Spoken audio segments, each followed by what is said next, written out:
ऊंची दीवारों के पीछे छिपे हुए, शहर के शोर और लोगों की नजरों से दूर, दुनिया के सबसे अमीर लोग कुछ अजीब सा बना रहे हैं।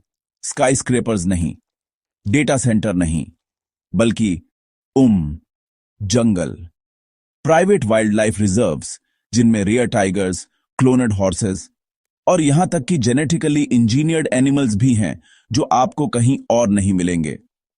बिलियनियर जूस की दुनिया में आपका स्वागत है, जहां पैसा इवोल्यूशन से मिलता है और नेचर खुद एक डेटा प्रोजेक्ट बन जाती है। D billionaire juice, why the rich are collecting animals like data।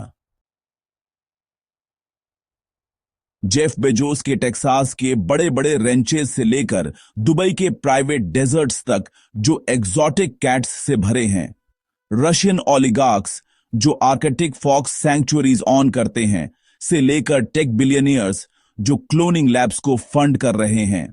दुनिया के सबसे अमीर लोग अब सिर्फ आर्ट कलेक्ट नहीं कर रहे हैं, वे लाइफ कलेक्ट कर रहे हैं। पर क्यों?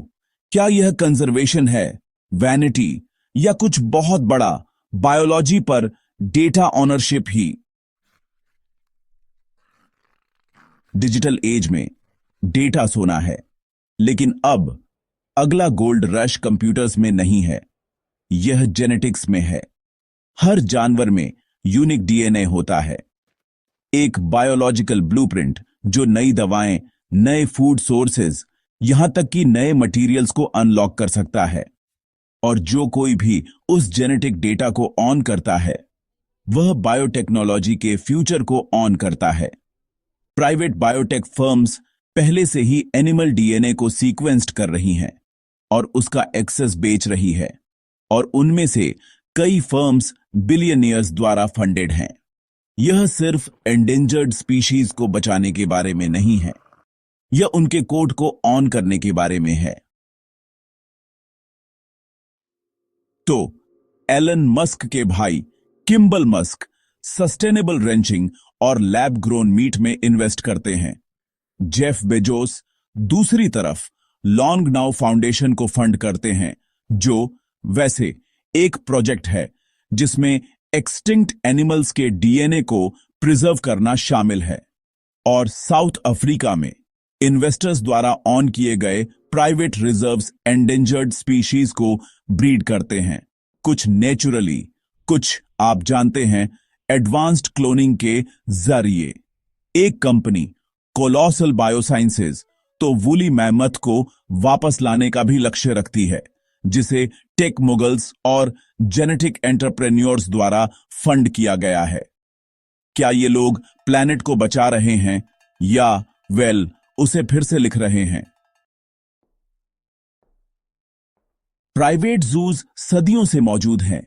राजा और सम्राट कभी पावर दिखाने के लिए शेर और हाथी इकट्ठा करते थे, लेकिन आप जानते हैं आज के बिलियनियर्स इसे अलग तरह से कर रहे हैं। उनके जानवरों को टैग किया जाता है, ट्रैक किया जाता है और डिजिटल रूप से मॉनिटर किया जाता है।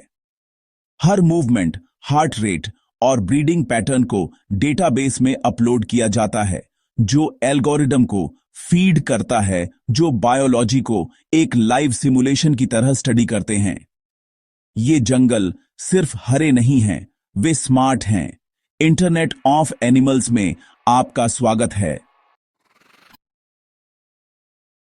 यहां एक अनकंफर्टेबल सवाल है। जब कोई किसी जानवर के डीएनए को ऑन करता है, तो क्या वे जानवर को ही ऑन करते हैं? अगर एक हाथी के जीन्स को पेटेंट किया जाता है, तो क्या वह हाथी या उसका क्लोन कभी सचमुच फ्री हो सकता है? कुछ इसे कंजर्वेशन कहते हैं, दूसरे इसे बायोलॉजिकल कोलोनियलिज्म कहते हैं। वेल्थ और पेटेंट्स के जरिए नेचर को कंट्रोल करने का एक डिजिटल रूप। एक्सपर्ट्स प्रेडिक्ट करते हैं कि अगले 20 सालों में पृथ्वी पर हर जीवित स्पीशीज का जीनोम सीक्वेंस्ड हो सकता है। इसका मतलब है वेल, हर सेल, हर ट्रेट और हर बायोलॉजिकल सीक्रेट को डिजिटाइज किया जा सकता है और स्टोर किया जा सकता है, ठीक वैसे ही जैसे आपकी तस्वीरें क्लाउड में होती हैं। और आप जानते हैं डरावनी बात क्या है? उस जानकारी का अधिकांश हिस्सा पहले से ही प्राइवेट हाथों में है। अब यह इस बारे में नहीं है कि जमीन या तेल का मालिक कौन है, यह इस बारे में है कि जीवन का मालिक कौन है। शायद ये बिलियनियर जंगल सिर्फ जानवरों को बचाने के बारे में नहीं है, शायद वे पृथ्वी के लिए बैकअप ड्राइव्स हैं। एक ऐसे फ्यूचर की कल्पना करें जहां प्लैनेट मर जाता है, लेकिन इन प्राइवेट रिजर्व्स के अंदर कुछ कंट्रोल्ड इकोसिस्टम्स बच जाते हैं। दुनिया को फिर से पॉपुलेट करने के लिए तैयार, उन कुछ लोगों के स्वामित्व में जिन्होंने इसके लिए भुगतान किया था। सवाल यह है, जब वह फ्यूचर आएगा तो क्या प्रकृति सबकी होगी या सिर्फ सबसे अमीरों की? हम अक्सर सोचते हैं कि टेक्नोलॉजी सिर्फ स्क्रीन और मशीनों के बारे में है, लेकिन असल में पृथ्वी पर सबसे अमीर टेक अभी भी जीवन ही है। जैसे जैसे बिलियनियर्स अपने डिजिटल जंगल और डीएनए वॉल्ट्स बनाते हैं, हम यह सोचने पर मजबूर हो जाते हैं, क्या यह मानव इवोल्यूशन का अगला कदम है या प्रकृति की आजादी का अंत? क्योंकि अगर जीवन डेटा बन जाता है, तो कौन तय करता है कि इसे कौन रिब्यूट करेगा? यह ऑल अबाउट टेक है, और आज हमने उस दुनिया को देखा जहां बिलियनियर्स सिर्फ इकोनॉमीज पर राज नहीं करते, वे इकोसिस्टम्स पर राज करते हैं।